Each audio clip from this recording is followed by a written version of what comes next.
the team's going to be way smarter in getting insight into it and more precise in the way they operate. Great, thanks. For our last question, it dovetails nicely with Pamina's presentation earlier this morning. The last question is all about how does all of this that we've discussed so far help us with beneficial ownership compliance? A massive topic. Lynn? Massive, but not appropriate at star one. We don't have business accounts yet. We need to understand it. We need to be educated in it. And if we do decide to venture into business accounts, then we'll already have that experience, and we will already have software that can provide that to us.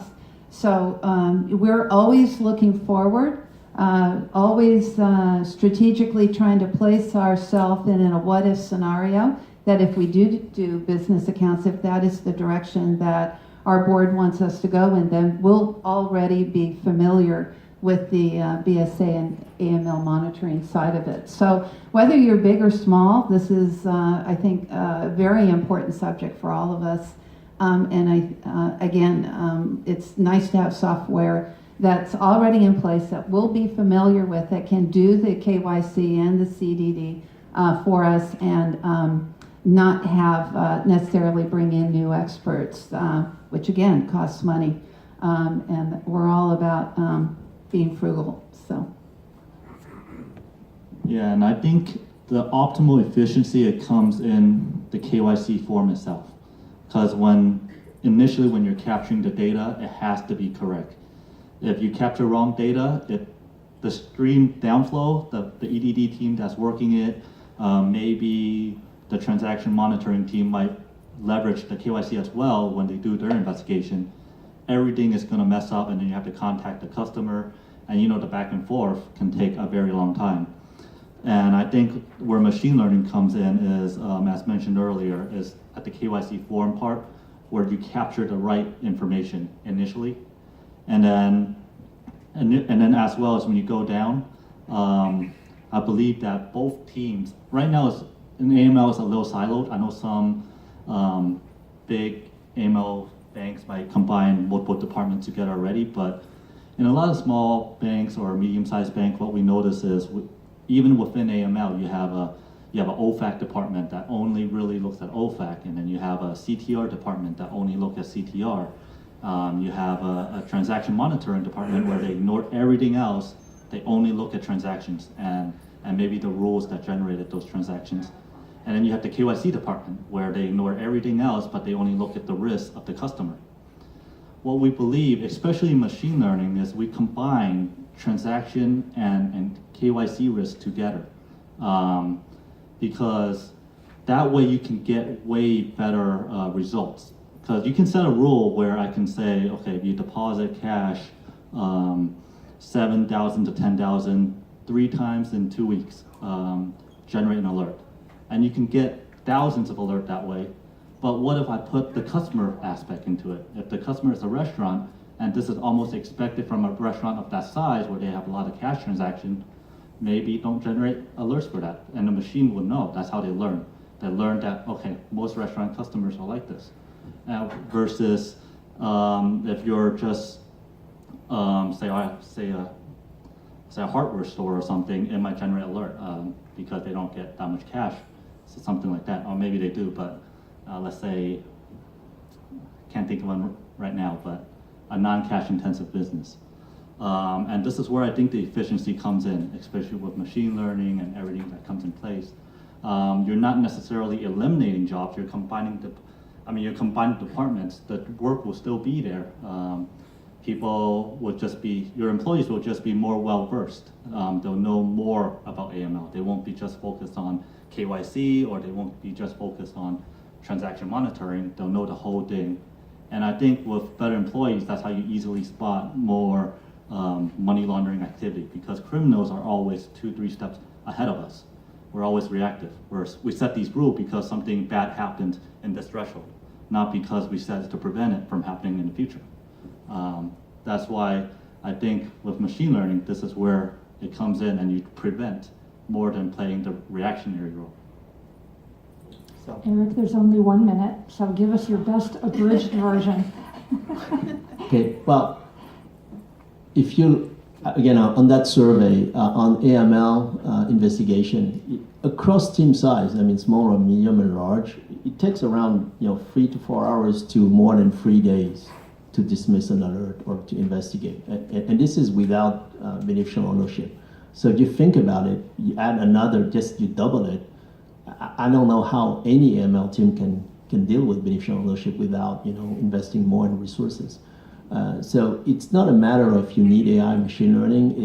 It's a requirement. It's a must because you need to find ways to become 10 times more efficient.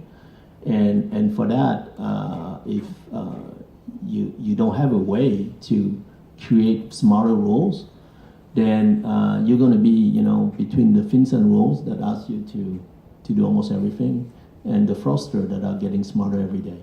So I think my recommendation is just open up to those new tools and test them out. Yeah, by the way, that's why we have what we call the evidence lake. So just get ownership of your data. That would be my main recommendation. Don't let the vendors own your data. So pick a place where you can own them, and then you change the tools as your team become more experimented and experienced in what they do. So you can switch from one tool to the other, but just open up to new technologies and test them out.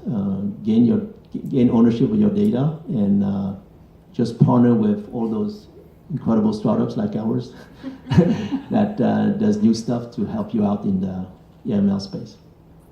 Thank you, Eric. We have a few minutes for questions. Are there questions on any of the topics we've discussed? I do. I have a couple of questions. Go ahead. I think there's a microphone coming around up front here.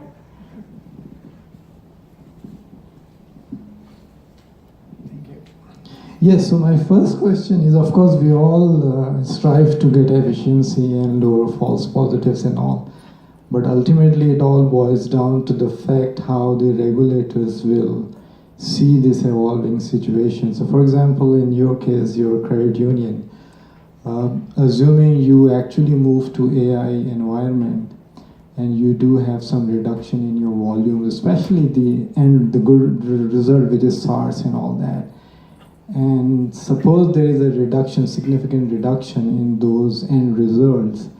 What's your expectation as to regulatory reaction to that, and how will they see pre-AI and post-AI situation? That's a good question. I'm hoping the quality of the report. If we're providing information into the law enforcement database, FinCEN, and they actually see results from that, good results, then that's the best of all worlds. They're getting information that really makes sense to them, that is something that is of value to them. Ultimately, that's what we do. And I think right now we're reporting because something rises to the level of suspicious, yet is it really? Because we at Star One rarely hear back from the examiners, yes, but law enforcement rarely. And is that intentional? I've never been able to figure that out, whether there's something that is really a value that we're giving them, or is it just, I don't want to say worthless information, or we don't file reports just to file reports. But I really believe that's where we'll be able to prove to the examiners that they'll look and they'll see they're filing reports. These are good reports.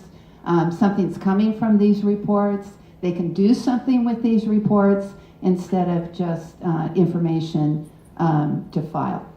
I think that's what ultimately it will be. We've always had clean exams, I'm fortunate enough to say. But I guess there's always that examiner who's going to question. But up to now, we've had multiple examiners, both the state of California, we're a state chartered credit union, and the federal examiners, and have been able to show them our software, demonstrate, and ultimately our reporting. There have been no objections. So if there is a reduction, I think we would have the data to prove why it's reduced and that it's because we wanted to improve the reporting. I think from the vendor perspective, the key to machine learning is to show regulators that it's not a black box, that you have to show how we got to that conclusion. Why are these alerts eliminated and why are these kept? And what we do at Guardian is we're actively trying to actually give a graphical model so that regulators can easily take a look at it, be like, okay, this alerted, this went to, this was this is transaction and this did not trigger and this triggered, why? So we give statistical probabilities where they can see because of this risk factor, this alerted and that risk factor not. I think there was another question.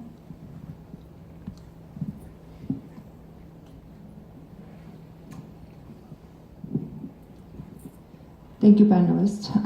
Great presentation. I just wanted to follow up on the point that was just mentioned. I think the regulators being educated and really coming up to speed, majority of them had been having innovation labs for quite some time, and they really get into the AI and machine learning altogether. And going into the alternative banking, like the fintech segment that's been rising and replacing a lot of it, like in the last few years, I feel it's really critical to work as an industry and really educating ourselves and regulators on upcoming solutions and so forth, but also transaction laundering becoming a very big problem right now. And I think regulators being encouraging like merchant acquirers and a lot of banks who are in that space to go into the solutions, because it's really hard to use regular, the rule-based approach to detect this type of scenarios.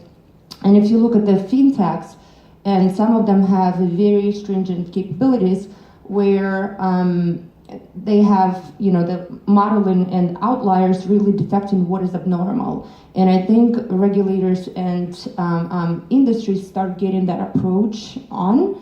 And what is your, experience with the regulators? Do you feel some of them more upfront coming in how they're really dealing with you guys and getting educated, and what are the dialogue happening? There's a marketing theme for that in our company called Explainability of AI, because we have to give a name. I mean, this is not and the reason I'm saying that is as much as regulators may stay with their rules, because that's a very deterministic way, how much data science doesn't want to explain what the heck they're doing. So we have to find a happy medium here. And what we do believe is there's a lot of tools in data science and AI that explain. I mean, for non-expert, for business-driven people, and I do know. I so happen I'm more on the business side, but no data science. I'm forcing the team to explain every single time at one click. So I don't want this, hoopla things that take 3 hours to explain. So there are tools out there that would explain the decisioning of a machine learning via, decision tree or whatever. It's very graphical. You can point, you can click, you can explain. So any regulators, any auditors that sees that, I think they will be very excited that they can dig in. Because not only you explain, you can drill. So it's that whole notion that you explain with the context, with the graphical context, but then, so it gives you intuitively what's going on. But if you want the details, you click and drill. Until we reach that level, there will always be suspiciousness around machine learning. But I think it's going fast. The good news in AML space is the data is there. And the reason I'm saying that is usually in data science, it's an academic exercise. So a lot of students, a lot of professors have all those incredible data mining data set that nobody knows what the heck is going on. And when they tell you it's doing this, so you say, oh, wow. That's not the case in AML. These are data sets that you have and you know exactly what happened, or you suspiciously know that what happened. So based on those data, there are ways to close the loop. That's why we're very optimistic. That's one field that's going to gain a lot of traction and a lot of precision with machine learning is the ML space, because there's basically no precision. My French, there's no BS here. It's like just you know exactly what's going on. You can confront the tool, and the tool can recalibrate itself. So it's a closing loop. I just wanted to add to that because